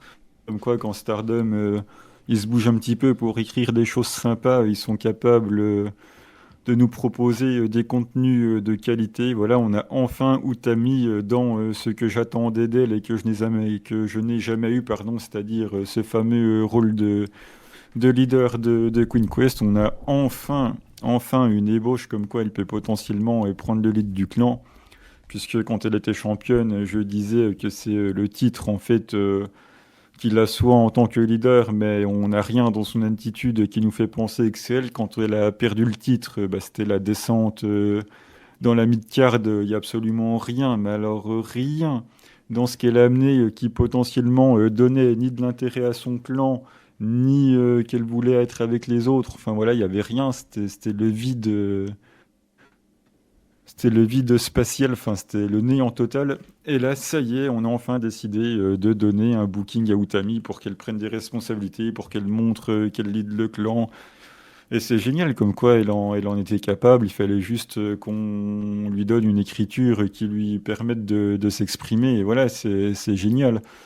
Tout est bien construit, que ça soit Utami, comme tu l'as dit, qui aide Lady à s'échapper, qu'elle tient l'échelle pour que Saya elle puisse monter, et pour qu'elle puisse s'échapper. Et voilà, c'est super. Et ça vient dénoter avec Natsuko qui a complètement oublié Saki, qui n'arrivait pas à se relever, qui était dans son coin avec le dos fracassé, auquel aucun membre d'Odeotai ne lui a consacré ne serait-ce qu'un minimum d'importance. Ce qui d'ailleurs m'a étonné, c'est quand même Odeotai, c'est quand même un des clans les plus unis de Stardom. Alors certes, c'est le clan de Hill, il n'empêche que Odeotai, tout le monde est toujours soudé. Généralement, on ne trahit pas Odeotai, on trahit pour rejoindre Odeotai. J'ai toujours dit Natsuko, c'est la leaduse parce que c'est un petit peu la grande sœur du clan. Tout le monde l'aime bien. En gros, c'est elle qui fait à bouffer. Enfin, voilà, tout le monde s'est réuni autour de Natsuko. Et là, ben, je sais pas pourquoi, elle a laissé Saki de côté. Ça m'a quand même profondément choqué. Je crois en plus qu'ils avaient fait une tag league ensemble ou un truc comme ça. Enfin, il y a un moment donné où ils avaient fait équipe ensemble. Donc, ça m'a un petit peu choqué de voir qu'on laisse Saki de côté. Mais c'est aussi le côté de Deotai qui est aveuglé par sa haine. Natsuko qui est obnubilé par Utami au point d'en délaisser Saki. Donc voilà, il y a cette double histoire un petit peu qui est formidablement bien racontée avec une superbe perf d'Utami. Comme je l'ai dit, ma perf préférée d'Utami chez Stardom. Donc voilà, un très très bon moment. Et quand même une grosse mention pour le bum que prend Natsuko, puisque tu as parlé rapidement du saut de la cage, mais je crois que c'est pas un splash, c'est carrément la Swenton de Natsuko du haut de la cage. Il faudrait qu'on vérifie du coup, mais je crois vraiment qu'elle a passé la Swenton du haut de la cage. Donc j'imagine pas le courage qu'il faut pour partir en Swenton du haut de la cage, hein. Tous ceux qui font ça derrière, il y a quelques années, ça a tourné au Painkiller. On voit comment les gens qui font ce genre de spot ont fini. Donc j'imagine pas le courage qu'il faut avoir pour sauter de là-haut. Donc voilà, un gros gros respect pour Natsuko. Et je suis assez content. De moi, puisque ça fait quand même des mois et des mois que je dis ça sur le podcast. Je vois Saya et Utami championnes, je le dis depuis des mois et des mois, avant même qu'ils s'embrouillent. Donc, je suis content de voir que on se dirige potentiellement là-dessus. Je les voyais gagnantes de la Tag League, alors ça va peut-être faire un petit peu long jusqu'à la Tag League de fin d'année, à moins qu'on donne à Rose Gold un règne tag assez long. De toute façon, il y a le 5 star à passer, donc il y aura d'autres priorités que les tags. Mais en tout cas, ouais, j'ai de l'hype, justement, voir un petit peu comment les deux, elles vont se ressouder. Le petit câlin à la fin avec tout Queen Quest, voilà, c'était sympa. Et j'ai surtout, en tant que grand fan de Saki Kashima, hâte de voir où elle va aller. Alors bien évidemment, j'ai déjà mes préférences, hein, je pense que tout le monde s'en doute. J'espère que je ne vais pas être déçu dans son choix, mais en tout cas, ouais, c'est bien, ça me redonne de l'intérêt et que bah, je finis par perdre progressivement, si ce n'est Tam qui me sauve un petit peu de tout ça, mais une belle hype pour la suite quand même. Ouais, c'est sûr. Surtout étant donné ouais, la réaction de Natsuko sur Saki. Moi, j'ai trouvé ça intéressant. En plus de ça, il y a Natsuko qui nous dit que Saki Kashima l'a fait honte à Oedo Tai. Donc c'est pour ça qu'elle s'acharne autant sur la pauvre Saki Kashima. Et ensuite, on a Azumi qui lui propose sa main, elle lui propose voilà, de l'aider, mais Saki refuse et elle s'en va. Elle préfère garder un peu son honneur, sa dignité, tout ça, après tout ce qui lui est arrivé, ce qu'on peut comprendre évidemment. Et ensuite, ce que j'ai trouvé également magnifique, c'est comment ça se termine avec Utami qui s'excuse et qui remercie tout Queen's Quest d'avoir cru en elle et elle leur dit à quel point elle les aime, tout ça. Donc c'est quand même une très belle fin. C'est évidemment pas la fin que j'attendais. Moi, j'attendais tout l'inverse. J'attendais à ce que ce soit Utami qui soit la dernière dans cette cage et qui doivent partir de Queen's Quest. Voilà, moi je m'attendais à tout l'inverse. Mais c'est pas ça qui s'est passé. Comme j'ai dit, au final, c'était quand même super. C'était tellement bien écrit que je suis quand même convaincu par là où ils vont et j'ai envie de suivre. Alors que pourtant, il n'y a aucune catcheuse dans cette histoire-là qui vraiment m'intéresse. Mais pourtant, voilà. Je trouve ça vachement intéressant. J'ai hâte de voir la suite. On a pu voir en plus que l'embrouille entre Utami et Natsuko continuait pendant la conférence de presse du 5 Star. Donc voilà, c'est intéressant. Et je pense que ouais, ça va nous permettre d'avoir un petit peu plus d'histoire, de continuer un petit peu plus là-dedans. J'ai hâte de voir où ça va nous mener. Mais en tout cas, le 5 Star qui approche à grands pas, comme je l'ai dit, on a eu déjà la conférence de presse. Je ne l'ai pas regardé en entier, j'ai vu vite fait quelques spots sur les réseaux sociaux et j'ai aussi vu peut-être 5-10 minutes à peine. Mais c'est plutôt intéressant. On a déjà la carte du premier show qui a été dévoilée. Donc on va avoir Maika contre Anan. Ensuite, on a Azumi contre Mariame. Mirai contre Momo Watanabe. Utami contre Mina. Julia contre Saori. Ami contre Natsuko. Natsupoi contre Starlight Kid. Syuri contre Suzu. Mayu contre Azuki. Et en main event, Tam contre Saya. Donc c'est une carte qui est plutôt solide. C'est plutôt correct. Et j'ai hâte de voir ce que ça va donner. Il y a des matchs qui m'intéressent particulièrement, d'autres beaucoup moins. Mais j'ai quand même hâte de voir ça. Et on va vous en reparler. Ouais. Autant dire que je claque déjà des genoux au Momo Mirai au premier tour. Ouais. Je suis déjà en train de trembler, hein. Il y a de quoi. Surtout quand on sait de quoi ils sont capables. Mais Surtout si- Attends, c'est avant la défense de Tamara Wonder ou pas? non, c'est après. Ouf, oui, parce que sinon c'était sûr que c'était marre déjà. Déjà que je suis pas très confiant. Ah là, ouais. Bah, s'il faut, elle sera déjà championne Wonder. Mais bon, si Momo remporte et que Mira est déjà championne Wonder, ça pourra lui donner une opportunité pour challenger. Mais bon, Mais Momo Red Belt, sinon rien. ah, mais ça, tu peux toujours attendre. Bah, c'est bien ce que je fais, hein. J'attends. C'est bien, t'es téméraire, persévérant. Oui. Euh, mais pour ma part, ouais, ce 5 star, comme je le disais, je le verrais bien pour Maika ou Sayaka Mitani. Je pense. Je pense qu'il y a Ok. des chances. Ben, on connaît l'histoire entre Saya et Tam. On sait que, en plus, j'imagine que la gagnante du 5 star va sûrement challenger à. C'est pas Dream Kingdom, c'est. Euh, ouais, le Shodan. Ouais, si, c'est Dream Kingdom. Ouais, l'autre c'était All Star Grand Kingdom. Là, c'est Dream Kingdom tout court. Donc voilà, ça pourrait faire parfaitement la tête d'affiche, vu que c'est une affiche qui a de l'histoire, etc. On sait que Saya, ça va être le futur. C'est prévu comme tel, je pense.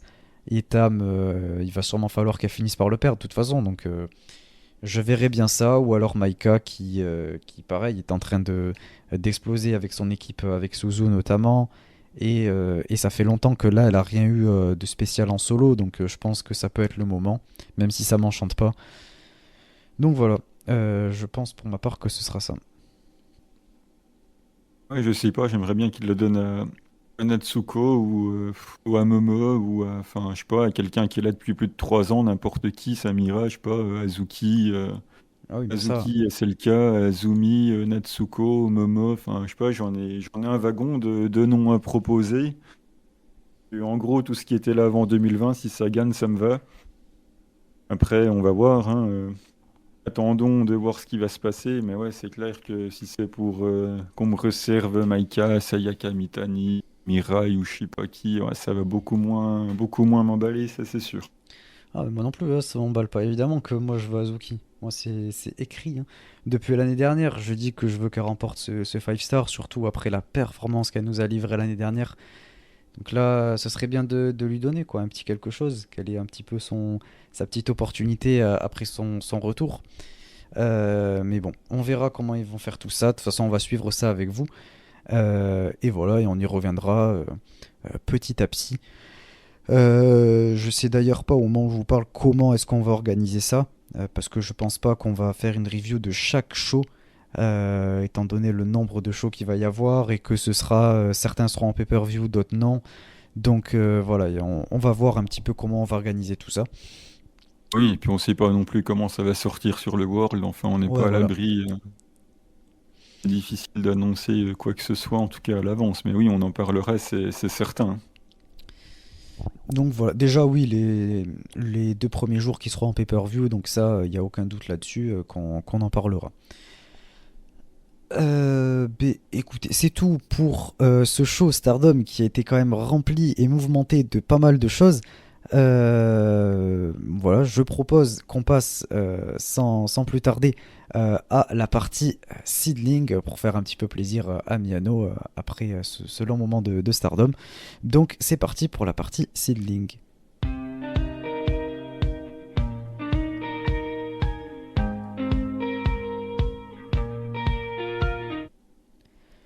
Donc, évidemment, encore une fois, c'est seedling. Donc, je ne peux que laisser mon collègue vous en parler, puisqu'il maîtrise ce sujet d'une manière bien meilleure que moi. Eh bien, c'est parti, on va faire ça assez rapidement, non pas que ça ne soit pas intéressant, mais on en a déjà pas mal parlé. Le show est demain, donc selon quand vous écoutez, c'est peut-être déjà passé, mais c'est pas grave, au moins ça vous donnera un petit peu les billes pour comprendre un petit peu ce qui se passe. C'est Shinjuku Pumping, donc voilà, du coup c'est au Shinjuku Face. C'est donc le 28 avec un opener entre Yu et Kakeru Sekiguchi. Donc je suis vraiment content de voir Kakeru dans un match en simple. Je passe mon temps à dire qu'elle est un peu sous-estimée, qu'elle a énormément de talent. C'est son deuxième match consécutif en simple dans la fédération. Elle va donc affronter Yu. C'est la deuxième fois dans l'histoire qu'elle s'affronte. La première fois, c'était du côté de Oz, je crois, Oz ou Sendai, il me semble que c'est Oz, mais c'était il y a plus de 3 ans déjà. Donc c'est une affiche qui est vraiment neuve. Même chez Seedling, elles se sont pas affrontées en tag, c'était vraiment du côté de chez Oz. Donc voilà, une affiche fraîche. Je pense que Yu va gagner puisque ça ressemble un petit peu à un five trial match là où ce genre de truc, enfin c'est pas présenté comme tel, mais en tout cas ça y ressemble puisque ça dit dans les tweets, voilà, deuxième match consécutif en simple de Kakeru, donc voilà, c'est une sorte de trial déguisé pour moi, donc je pense que Yu va gagner, mais en tout cas c'est cool puisqu'on va pouvoir apprécier le talent de Kakeru Sekiguchi en solo, donc je suis impatient de voir ce qu'elle va proposer, même si c'est en opener. Moi, pour ma part, j'ai déjà dit Kakeru Sekiguchi, bon, c'est pas vraiment ma cam, mais je suis très content de voir Ryu ici. Ça me permet d'avoir un visage que je connais assez bien, qui en plus est passé du côté de Stardom, donc là, ça me donne déjà un peu plus d'intérêt. Et Et pas avec n'importe qui. comment ça? Elle est avec la légende, hein. Oui, oui, bon, elle était quand même chez Stardom, quoi, donc à partir de là, tant que c'est des visages que je reconnais, moi, ça me fait plaisir, et ça me donne envie de voir le match. Donc voilà, j'ai hâte de voir ce qu'elle va proposer. J'espère évidemment qu'elle va remporter ce match, même si j'en doute pas. Et ensuite, on passe au match high speed. Donc voilà, l'identité de Seedling arbitrée par Natsuki Tayo. Donc de base, c'est un match à 3 avec Rapidita qui n'est toujours pas démasqué. Le sera-t-elle un jour? On ne sait pas. Avec Léon et Misakagura, malheureusement, Misakagura ne pourra pas participer au show. Il avait déjà dû annuler une date du côté de la purgie. Donc voilà, elle a besoin de récupérer. Donc j'espère pour elle que tout va bien, que c'est pas très très grave.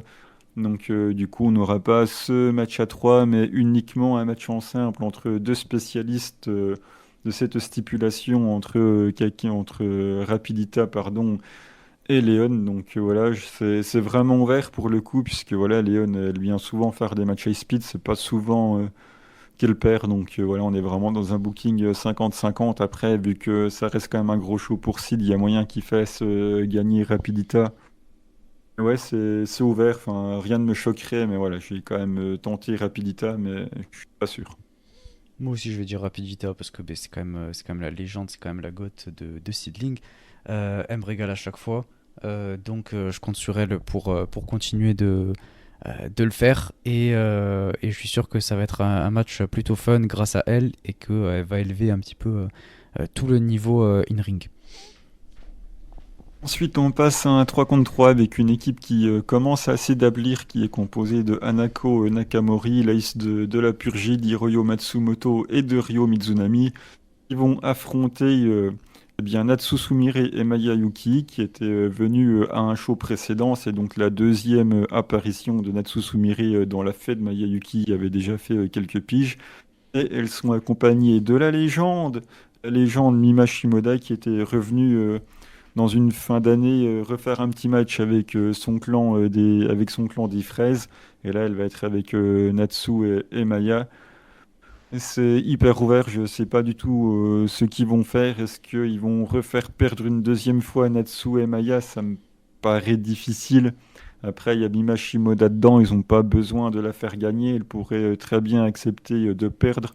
D'autant plus que voilà, Anako, Hiroyo et Ryo, elles commencent à s'établir dans la Fed, elles sont extrêmement régulières. Donc, je sais pas, ça dépendra aussi du résultat des matchs tag derrière. Donc, voilà, j'aime bien ne pas savoir qui va gagner à l'avance. Après, je vais quand même dire les trois établis, Ryo, Hanako et Hiroyo. Et peut-être sur Mimashimoda afin de protéger Natsu et Maya. Mais voilà, je sais pas. Je pense que ça va partir un peu en comédie avec le Bronco Buster de Natsu. Donc voilà, je sais pas, mais on va dire, allez, victoire des trois établis de la Fed. Moi de mon côté, je vais dire l'inverse, évidemment, parce que déjà je suis super content de revoir Natsu Sumire. Et donc je veux mettre mon pronostic du côté de celle que je soutiens, tout simplement. Donc voilà, j'espère que du côté de Natsu Sumire, Maya et Mima Shimoda, d'ailleurs je suis assez content de la revoir. Je me souviens que, ouais, comme tu l'as dit, on l'avait vu là dans ce dernier match tag là. Et c'est toujours cool de revoir une légende comme ça. Et voilà, j'espère que du coup elles auront la victoire. Et en plus, il y a Natsu Sumire, donc ça va être assez fun. Et Maya Yuki, qui est passé chez Stardom, pour faire référence à ce que je disais avant. Non, mais parce que chez Stardom, j'avais eu un peu de mal, etc. Et là, quand elle est en dehors de ça et qu'elle va catcher un peu à droite à gauche, je trouve ça intéressant. Elle arrive à élever l'importance du match dans lequel elle est. Donc voilà, je trouve ça pas mal, surtout en équipe avec Natsu Sumire. Il me semble qu'elles ont fait pas mal équipe, pardon, du côté de la PPP. Donc voilà, je pense que ça peut être intéressant et j'ai hâte de voir le match en tout cas. Et je pense que c'est L3 qui vont remporter. Et ensuite, on passe au fameux match, le match qui me hype le plus de l'année 2023, sans aucun doute, la guerre de clans. Ça y est, les petites belles jumelles Little Twin Berries, Ayame Sasamura et Riko Kaju, qui vont affronter les deux leaders de leur clan, à savoir Makoto et Asuka, qui sont championnes tag depuis bien longtemps déjà, qui pas eu d'adversaire encore en 2023, puisqu'elles sont absolument intouchables, c'est-à-dire que personne ne les bat. Elles sont énormément établies dans la fédération. Et c'est la deuxième chance justement des petites sœurs jumelles là. Donc voilà, la première fois elles avaient fini en sang. On a booké toute une histoire où elles se sont retrouvées en single match où Makoto et Azuka ont encore gagné. On est typiquement dans les deux petites du clan qui sont totalement underdog, qui vont aller affronter leur mentor. L'histoire est toute écrite sur le papier, c'est la deuxième chance. Voilà, il va encore y avoir du sang et des larmes après. De quel côté ça va tourner? Voilà, encore une fois, c'est ouvert. On peut très bien encore attendre un petit peu. Si on fait gagner Makoto et Asuka, il suffira de faire challenger, je sais pas moi, Maya Yuki et Natsu Sumire derrière pour patienter, pour attendre encore un petit peu plus, prolonger encore un petit peu plus l'histoire pour faire une victoire à la fin des petites jumelles. Donc voilà, ça peut être maintenant, ça peut être dans 6 mois, je sais pas, mais je pense que ça va être maintenant. Mais voilà, comme je l'ai dit, on peut encore attendre, on peut encore faire des petites challenges de transition avec, par exemple, Maya et Natsu. Donc voilà, il n'y a pas d'urgence, mais en tout cas, voilà, c'est chaud bouillant et si c'est maintenant, ça va être un super moment. Ouais, je pense que le match va quand même être très intéressant. Moi, il y a ce côté underdog qui m'intéresse beaucoup et je pense que elles vont pas mal se faire marcher dessus. Peut-être même qu'elles vont essayer de faire écho au match là dont tu parlais avec le côté sanglant et tout.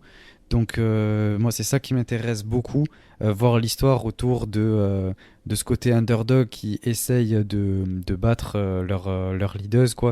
Donc je pense que ça peut être pas mal et je pense personnellement que ça va leur permettre d'arracher la victoire, qu'elles vont enfin avoir la victoire après tout ce temps à essayer de construire derrière le fait qu'elles aient pas réussi la première fois. Je pense que c'est maintenant qu'il faut donner la victoire et j'espère que ça va se passer comme ça puisque je pense que ça pourrait donner une victoire absolument magnifique et je pense que c'est maintenant le moment opportun plutôt que d'attendre encore quelques mois de plus et tout où ça ferait juste ralentir et casser la potentielle hype et la potentielle réaction qui pourrait être énorme de si elle gagne quoi. Ouais, et il y a aussi une dernière chose intéressante, c'est quel avenir pour le clan Las Fresas de Egoístas, puisque peu importe le résultat, ils sont quand même dans le même clan. Donc si Rico et Ayame gagnent, je les vois mal quand même les deux plus grandes. Est-ce que les deux plus grandes vont les féliciter? Si les deux petites, elles perdent en quart, est-ce qu'elles vont pas être dégoûtées? Est-ce qu'elles vont pas partir? Parce que voilà, pendant la conférence de presse, ça s'est encore balancé des chaises dans la gueule. Donc est-ce que le clan va tenir debout encore à la fin du match, quel que soit le résultat? Ça m'intéresse de voir un petit peu l'avenir pour le clan en tout cas. Donc voilà, il y a énormément de choses qui m'intéressent et j'ai vraiment hâte de voir la suite pour le clan, quoi qu'il arrive en tout cas. Ouais, je pense qu'il y a des chances en tout cas que les deux challengers là quittent le clan, étant donné que ben, là, depuis ces derniers mois, elles sont construites vraiment en grosse babyface et tout, dans tous les matchs qu'elles ont pu avoir, surtout face à L2, face aux championnes là. Donc, je pense que, enfin, en tout cas, de mon point de vue personnel, que ça a l'air, qu'ils ont l'air de remarquer que ça fonctionne plutôt bien en babyface, et en plus, c'est le cas. Enfin, je veux dire, elles ont bien le physique pour être ces underdogs et tout. Surtout si en plus elles deviennent championnes. Donc, je pense pour ma part que ça annonce ce split en tout cas pour le clan, et peut-être qu'elles recruteront des nouvelles personnes. Pourquoi pas Maya Yuki et Natsu Sumire qui reviendraient peut-être un peu plus souvent, ce serait cool. Ouais, et en plus, faut oublier qu'il y a Mima Shimoda sur le show. Mima Shimoda est une membre originale des Fraises, donc voilà, peut-être qu'elle va conseiller Maya ou Natsu, enfin je sais pas. Bref, on va voir, mais beaucoup de choses intéressantes en perspective et on arrive au main evento. Alors le main evento, pour le coup, je pense que l'on n'aura pas de surprise pour différentes raisons. C'est, ça y est, la fin de la storyline de la guerre générationnelle. Voilà ce que c'est qu'une vraie guerre de génération. On n'est pas quelqu'un à droite, à gauche. Ouais, tu vois ce que je veux dire, hein. Donc on a Itsuki Aoki qui représente, on va dire, le boss final de la jeune génération, après Riko Kawata, après Ayame Sasamura. Eh ben, c'est au tour d'Itsuki Aoki, comme je l'ai dit, qui tournait autour depuis déjà un certain temps. Risa Nakajima a clairement annoncé la couleur. Il a dit en conférence de presse que voilà, la jeune génération, c'était bien gentil, mais qu'en gros, c'était la dernière chance. Et que si Itsuki Aoki se faisait allonger, elle allait partir sur d'autres horizons. Et qu'est-ce que l'autre horizon? Sarri, et oui, Sarri, je l'annonce depuis des mois et des mois, depuis qu'il a quitté la VVE, je le dis, Sarri va revenir, j'en étais intimement convaincu. Et voilà, Sarri sera présent au show. Je pense aussi que c'est pour ça que le match est en main evento, parce que c'est quand même moins important dans l'écriture que les matchs tag d'avant. Mais voilà, je pense que Sarri va monter sur le ring à la fin, elle va confronter Arisa Nakajima. Et on va sûrement partir sur un programme entre les deux. Après, j'ai pas regardé le calendrier pour voir où était le prochain Korakuen, parce que je pense pas qu'ils vont faire ça au Shinkiba. Mais en tout cas, voilà, ça chauffe grandement et autant vous dire que bah, là, elle est immense, hein. Si on a ce match-là entre les deux, ça va être fou. Et puis voilà, faut pas non plus oublier que Sari, c'est pas elle arrive et un title shot, c'est Sari, c'est une championne tag seedling avec Yoshiko. Elle a d'ailleurs challengé Yoshiko pour le titre majeur. Donc elle est déjà très bien établie dans la Fed, c'est 2020-2021. C'est les plus grands établissements dans la Fed. Donc voilà, ça sort pas de nulle part, quoi. Et d'ailleurs, dans tous les tweets, il y a des photos qui sortent de Sari quand elle est à Seedling, que ce soit avec Yoshiko, quand elle serre la main de Nakajima pour son dernier match. Donc voilà, d'ailleurs, Arisa Nakajima et Nanae Takahashi, elles ont battu Sari et Yoshiko pour les titres dans le dernier match de Sari à la Fed. Donc voilà, autant vous dire que la storyline est déjà là, même si Sari est parti entre-temps. Donc bah, forcément, ça m'aille. Enfin, qui dirait non à un Arisa Nakajima contre Sari. Donc voilà, bon, pour ça, il faut qu'elle batte Itsuki et Oki, mais au vu de ce qui se prépare, je pense qu'il n'y a aucun doute là-dessus. Ouais, moi pour ma part, je suis pas du tout intéressé par le match, mais vraiment pas. Euh, Ça va être une défense comme une autre, j'ai envie de dire. Et juste hâte qu'on ait une challengeuse plus crédible. Désolé pour Itsuki Aoki, hein, mais je l'apprécie pas spécialement, j'en ai pas grand chose à faire. Et là, la voir dans un main event, j'ai juste hâte voilà, qu'on ait un gros match avec Arisa Nakajima, qu'elle puisse le perdre, qu'on puisse passer à un petit vent de fraîcheur. Et voilà, donc ce match ne me hype absolument pas et ça va sans doute, sans nul doute que Arisa Nakajima va conserver son titre. Et donc j'espère que tu auras raison, qu'on aura une potentielle Sari qui pourrait venir ou Yoshiko qui reviendrait pour challenger. Là, ça me hyperait déjà beaucoup plus. Ouais, après, pour Itsuki Aoki, c'est quand même bien. Elle rend de gros services à la fédération. Elle est là depuis longtemps. Donc voilà, la mettre en lumière aussi, ça vient récompenser les bons et loyaux services, hein. Et elle fait des apparitions quand même depuis bah, quasiment depuis qu'elle a quasiment commencé sa carrière, pardon. Donc voilà, c'est bien pour elle.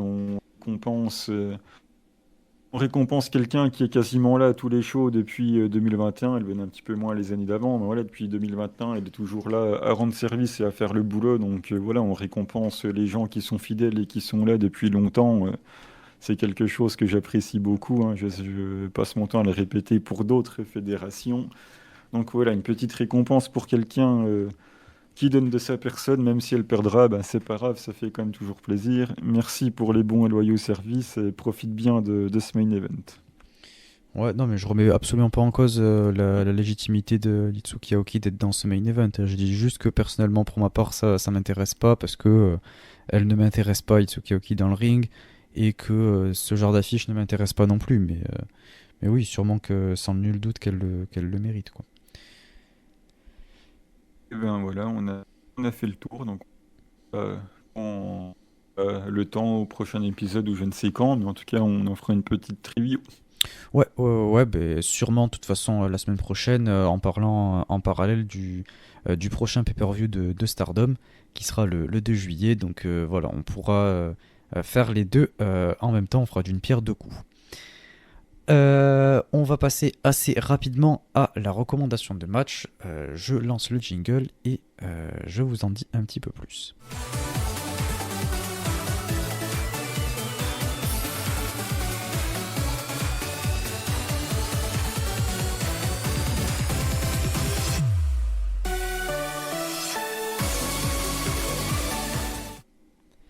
Donc pour cette recommandation de match, étant donné que en termes de challenges, ben, on en a très peu, voire pas du tout. Tout ce qu'on a eu au dernier show, en tout cas de chez Stardom, c'est Mirai qui va challenger pour Tam. Mais de toute façon, on va en parler la semaine prochaine, donc c'est pas spécialement nécessaire. Et de toute façon, en fait, on n'a pas de challenges puisque, comme on l'a dit, il y a le 5 star qui arrive. Pour là, les prochaines semaines, on a décidé d'innover un petit peu et on va vous recommander un match de 5 star à voir. Donc voilà, il y en a pas mal et je pense que ça peut être assez fun, surtout que c'est des matchs assez courts vu qu'il y a cette fameuse limite de temps là et tout, donc c'est assez rapide à voir et c'est des trucs qui ont quand même marqué chaque 5 star de l'année au cours de laquelle ça a eu lieu. Voilà. Pour ma part, je vais commencer. Évidemment, comme toujours, je ne change pas. Je commence en général avec un match d'Arisa. Donc, ça va être Arisa Oshiki contre Kagetsu. C'était un match absolument splendide. C'était super bon et c'est ce qui a permis ensuite de teaser et de créer ce match de championnat qu'a eu Kagetsu pour la ceinture blanche là, d'Arisa. Donc je vous recommande vivement d'aller le voir. C'est l'histoire de toute façon et puis en plus le match est absolument génial, surtout quand on voit les deux noms qui sont l'une face à l'autre. Donc je vous le recommande vivement. C'était en 2019 et c'était précisément le 22 septembre 2019, c'était le Day 9. Et voilà, je vous spoil pas la fin de comment ça finit, mais voilà, je vous conseille très fortement d'aller le voir. Bah tiens, d'ailleurs, en parlant de ce show de Day 9 de 2019, et ben dans le même show, et ben moi je dis allons-y avec Momo Watanabe qui va plier Mayu dans le 5 star. Et puisque je suis quelqu'un de très généreux, je vous conseille également le 5 star de 2021 où Momo Watanabe va replier Mayu Iwatani. Et vu que je suis très gentil, je vous conseille également le 5 star 2022 où Momo va replier à nouveau Mayu Iwatani. Et voilà, c'est le Surtout total Forcer. régal. Non, je constate que voilà que Momo a allongé l'ace de la fédération, l'icône, dans les trois derniers 5 stars auxquels elles se sont fait face. Donc, pour une fois qu'on peut dire que Momo a quelque chose, on lui a donné quelque chose, autant en profiter. Donc voilà, vous avez le choix entre les trois, allez-y. Après, si j'en ai un à conseiller, c'est, il me semble, celui de 2021, c'est là où elle sort la Peach Thunder pour la première fois, son nouveau finish. Qu'on voit pas beaucoup, hein, oui, sinon il faudrait qu'on lui donne des opportunités pour qu'elle le sorte aussi. Mais en tout cas, voilà, je crois que la Peach Thunder, elle date de là, le 31-07 2021. C'était en tout début de 5 Star où Momo a battu Mayu, ça lui donnait ses deux premiers points. Donc voilà pour le nouveau finish, je vous conseille surtout celui-là. Ouais, effectivement, c'était en plus le premier show du 5 Star 2021 qui était en pay-per-view. Donc en plus de ça, ça fait un petit parallèle avec leur manière de procéder aujourd'hui, puisque maintenant leur premier show en général est en pay-per-view. Et c'était pas le cas avant 2021, donc voilà, c'est l'occasion. Et puis le match en plus était vraiment bon, c'était un de mes préférés de tout le 5 Star 2021, donc je vous recommande vivement d'aller le voir. C'est tout pour cet épisode. Merci à tous d'être restés jusqu'au bout. C'était un épisode un petit peu long, mais en même temps, il y avait pas mal de choses à dire vu tout ce qui s'est passé. Et puis en plus, ça faisait un petit moment. Donc voilà, nous, ça nous a fait plaisir de vous retrouver. Continuez de nous soutenir. Continuez de partager ce guide qu'on a fait pour pouvoir, comme je l'ai dit, attirer plus de monde. Restez à l'affût pour les prochains projets qui arrivent, puisque, comme je l'ai dit, on prépare de grosses choses et on essaie de faire ça de manière très propre et tout. Donc voilà, on compte sur vous pour répondre présent. Et on vous remercie tous encore une fois. Et on se dit à la prochaine. Ciao tout le monde. Bye, bye.